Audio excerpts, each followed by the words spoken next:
오늘 저와 여러분이 나눌 말씀의 제목은 새하늘과 새 땅입니다. 자, 우리 한번 따라서 해봅시다. 새하늘과 새 땅. 새하늘과 새 땅. 우리 다음 주부터는 대림절에 들어가게 됩니다. 이 대림절에 대해서 잠시 말씀드리며, 이 땅에 이미 오신 예수님을 축하하며 다시 오실 예수님을 기다리는 절기입니다. 그리고 교회력의 시작이기도 합니다. 즉 세상의 마지막 달이 교회에서는 시작의 시간이라는 의미가 있습니다. 자, 이러한 대림절은 우리에게 두 가지의 큰 의미를 주고 있습니다. 첫 번째는 뭐냐면 이미 오신 예수님께서 하나님 나라를 시작하셨다는 겁니다. 두 번째는 그리고 다시 오실 예수님이 이 하나님 나라를 완성시킨다는 겁니다. 그러므로 대림절은 이미와 아직 사이의 절기입니다. 우리가 아직 어둠 속에 있는 것은 맞지만 이미 빛을 향해서 걸어가고 있다는 겁니다. 그래서 이미와 아직 사이에 놓인 하나님 나라, 오늘 말씀의 표현을 빌리면 새하늘과 새 땅이라는 의미를 생각해 볼 때 대림절에 나타난 새하늘과 새 땅은 역시 두 가지 의미를 가지고 있다는 것을 알 수가 있습니다. 예수님께서 다시 오실 때 완성될 하나님 나라는 의미와 함께 동시에 지금 이미 나에게 찾아왔기 때문에 지금 새 창조가 되시는 예수님을 경험하게 될 때 새하늘과 새 땅을 바로 이 땅에서 내가 경험할 수 있다는 것입니다. 오늘 본문 이사야 49장은 바벨론 포로로 절망하던 이스라엘에게 하나님이 새 시대의 약속을 들려주시는 말씀입니다. 어둠에 있는 이들을 빛으로 부르고 계신 겁니다. 그리고 이 약속은 단지 그들에게만 아니라 대림절을 지나고 있는 오늘 우리에게 주시는 약속이기도 하다는 겁니다. 이미 하나님 나라는 시작되었고 완성될 것입니다. 새하늘과 새 땅은 분명하게 나에게 다가오고 있습니다. 이 말씀을 통해 대림절을 기다리며 새하늘과 새 땅에 대한 소망을 가지며 또한 경험하는 저와 여러분이 되기를 바라며 하나님 말씀을 함께 나누어 보도록 하겠습니다. 따라서 합시다. 은혜의 때, 은혜의 때, 새 창조, 새 창조. 은혜의 때, 은혜의 때, 새 창조. 새 창조. 우리 8절 말씀 우리 함께 같이 읽어보도록 하겠습니다. 여호와께서 이같이 이르시되 은혜의 때에 내가 네게 응답하였고 구원의 날에 내가 너를 도왔도다. 내가 장차 너를 보호하여 너를 백성의 언약으로 삼으며 나라를 일으켜 그들에게 그 황무하였던 땅을 기업으로 상속하게 하리라. 아멘.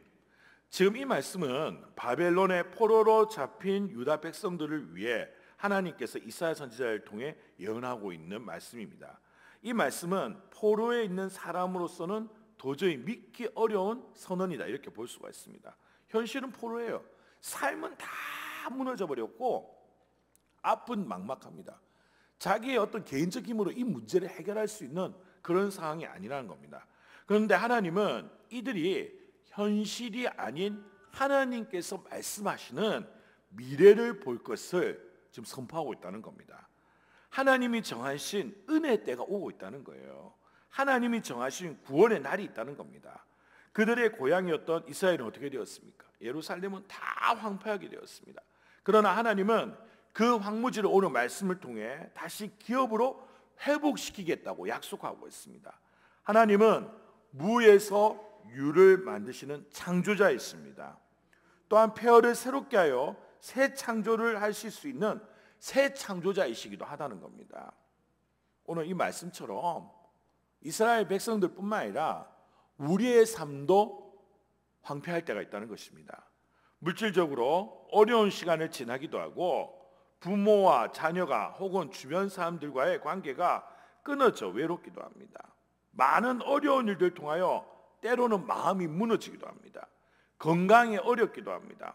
이런 일들로 인하여 소망이 사라지기도 합니다.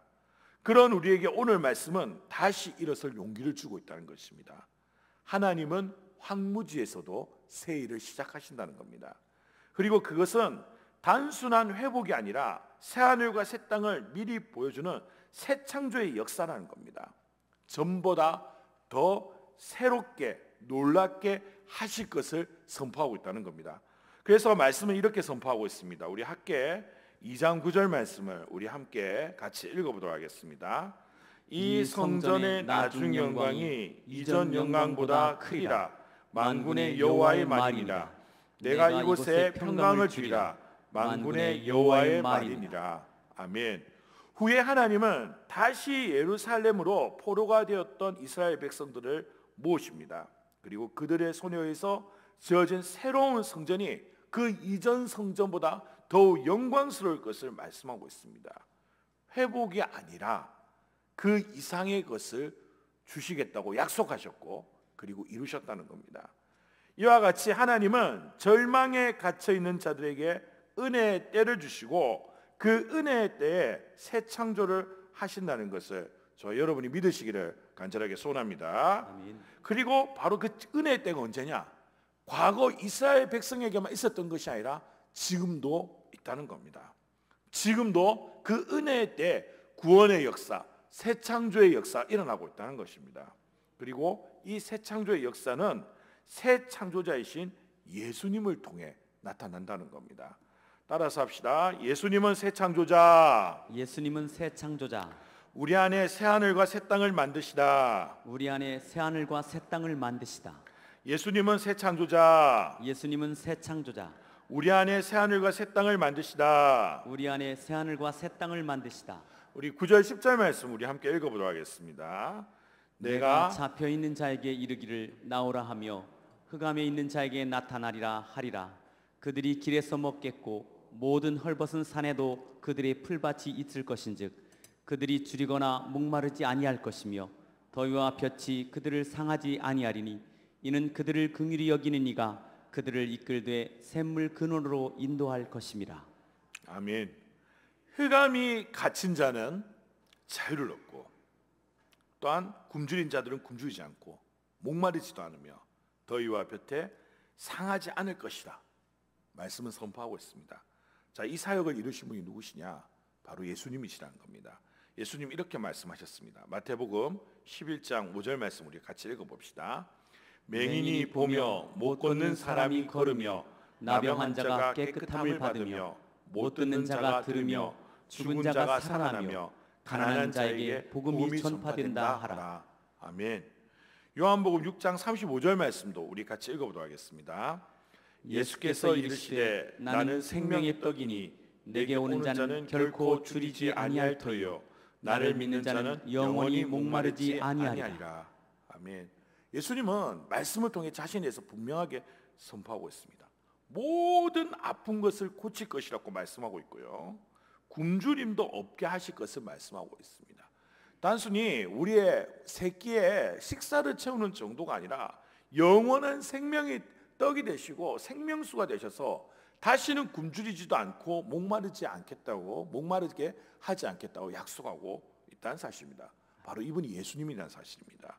우리 요한복음 8장 12절 말씀도 우리 함께 같이 읽어보도록 하겠습니다. 예수께서 또 말씀하여 이르시되 나는 세상의 빛이니 나를 따르는 자는 어둠에 다니지 아니하고 생명의 빛을 얻으리라. 아멘. 자, 예수님은 자신을 이번에 뭐라고 소개하고 있습니까? 자신을 빛이라고 소개하고 있습니다. 우리에게 있는 어둠을 물리치시는 분으로 자신을 선포하고 있다는 사실이에요. 여기서 어둠은 무엇이겠습니까? 모든 절망입니다. 절망이라는 어둠에 잠긴 세상에 빛으로 오신 분이 누구냐? 바로 예수 그리스도이십니다. 대림절은 세상의 빛이시자 모든 황폐한 상을 새 창조로 역사하실 예수님의 다시 오심을 기다리는 시간입니다. 그러므로 우리는 삶에 우리가 붙잡아야 하는 것이 무엇인지를 분명하게 깨달아야 됩니다. 우리는 모든 상황, 정말 어떠한 순간에도 우리가 꼭 붙잡아야 되는 것은 딱 한 분밖에 안 계십니다. 예수 그리스도만 붙잡아야 된다는 사실을 믿으시기를 간절하게 소원합니다. 오직 예수님만이 우리의 삶의 새 창조자가 되셔서 새 하늘과 새 땅으로 인도하시고 만드시는 분이라는 겁니다. 그래서 대림절은 현실보다 무엇을 붙잡는 시간이냐면 약속을 붙잡는 시간이에요. 예수님께서 우리 한 사람 한 사람에게 말씀하시는 그 약속을 바로 붙잡는 시간이라는 겁니다. 절망의 상황이 아닌 하나님이 주시는 약속을 먼저 보는 것이 바로 이 대림절에 우리가 가져야 될 신앙입니다. 그러면 무슨 일이 벌어지냐? 우리에게 놀라운 일이 일어납니다. 하나님은 이사야 선지자에게 미래에 있을 일을 말씀하셨습니다. 그리고 그 약속을 분명하게 이루실 것을 강조하고 계십니다. 그리고 하나님은 그 약속대로 어떻게 하십니까? 이루셨어요. 우리가 이스라엘 백성들이 포로가 귀환한 것을 알고 있습니다. 그들이 다시 성벽을 쌓고 성전을 만든 것을 알고 있습니다. 하나님께서 놀라게 이루셨다는 사실입니다. 대림절은 미래의 천국을 꿈꾸는 시간이자 동시에 주님이 이미 시작하신 새 창조를 지금 경험하는 시간이라는 겁니다. 새하늘과 새 땅은 예수님 재림에 완성될 현실이지만 중요한 건 지금 이미 내 안에 시작했다는 거예요. 지금 이루어가고 있다는 것입니다. 많은 성경의 본문은 이미 이 새 창조의 역사, 새하늘과 새 땅을 이미 시작한 현실로 말하고 있다는 사실입니다. 바로 지금 예수님만 바라보면 항상 지금이 은혜의 때이고 새 창조의 역사, 새하늘과 새 땅이 나에게 주어지는 것을 경험하는 시간이 된다는 거예요. 예수님께서 성령으로 함께 저와 여러분과 함께하고 있다는 사실을 믿으시길 간절하게 소원합니다. 아멘. 내 안에 성령님 모시게 되면 그 성령님 예수님 통해 주어졌지 않습니까? 바로 지금도 내 삶에 새하늘과 새 땅을 이루어 나가고 있다는 거예요. 새하늘과 새 땅이 멀지 않습니다. 내가 예수님과 동행하게 되면, 내가 성령님과 동행하게 되면 바로 지금 그것을 누릴 수가 있게 된다는 겁니다. 바로 오늘 2025 대림절을 앞두고 은혜의 때 새하늘과 새 땅을 경험하는 저와 여러분이 되기를 간절하게 소원합니다. 그리하면 오늘 말씀이 저와 여러분의 삶에 충만하게 이루어지게 되어 있습니다. 바로 황무지 같은 나의 삶이요 기업으로 바뀌게 되고요, 갇힌 문제에서 자유를 얻게 되고 어둠에서 빛으로 인도를 받게 된다는 사실입니다. 현실의 문제보다 더 크신 분이 내 삶에서 놀랍게 역사하기 때문입니다. 그래서 그리스도인들은 약속의 말씀을 꽉 붙잡아야 되는 거예요. 그 약속의 말씀은, 이 성경에 나타나는 약속의 말씀은 다른 사람의 말씀도 되지만 그 시대의 말씀도 되지만 정말 중요한 건 바로 이거예요. 바로 지금 오늘을 살아가는 나를 향한 말씀이라는 거예요.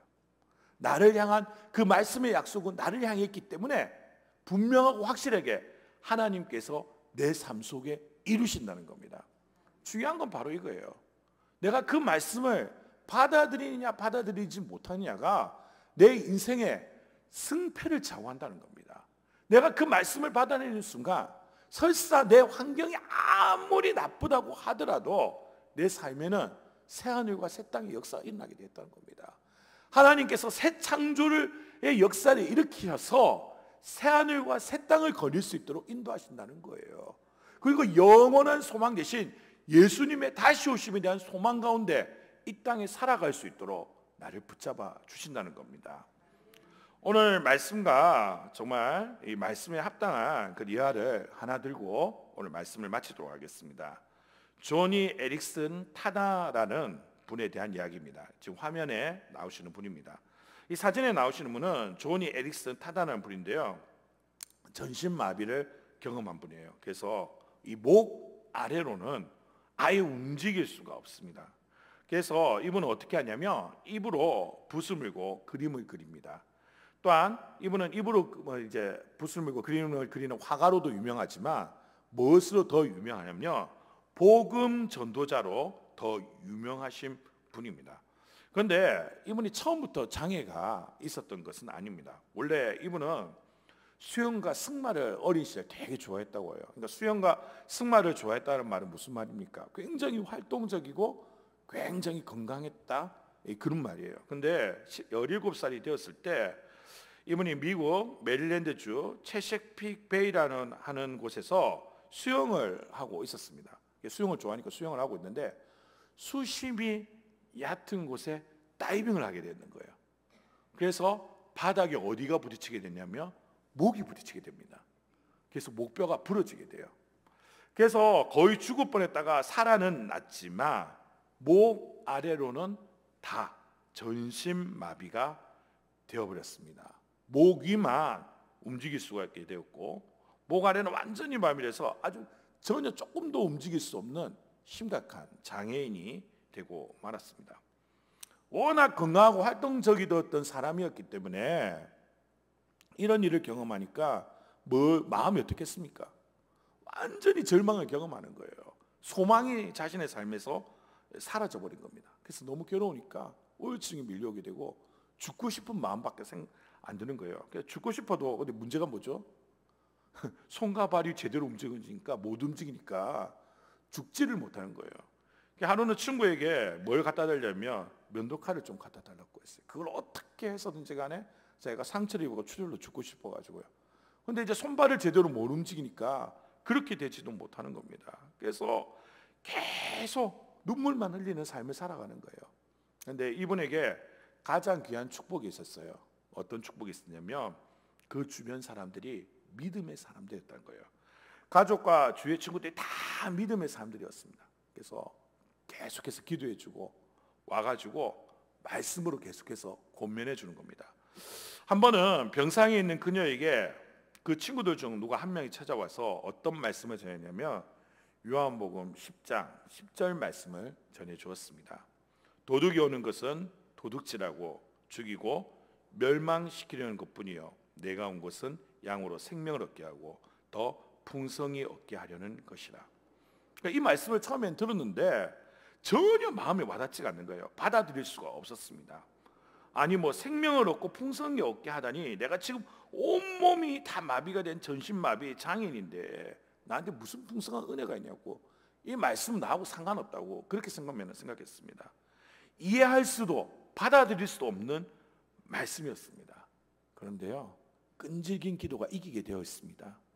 주변 사람들이 끈질기게 기도하고 끈질기게 하나님의 말씀을 고민하니까 어느 순간에 자기도 모르게 그 말씀을 받아들이게 되는 거예요. 그리고 가장 중요한 진리를 깨달은 겁니다. 주님이 나를 사랑하고 있다는 것을 깨닫게 됩니다. 그래서 이 신앙의 힘으로 전신마비의 장애를 이겨내게 됩니다. 그래서 지금은 하나님 앞에 지금도 쓰임받고 계십니다. 입으로 그림을 그리는 화가이자 무엇보다 복음 전도자로 쓰임받고 있다는 사실입니다. 그는 이렇게 고백합니다. 하나님은 인생의 참된 의미를 깨닫도록 도와줬습니다.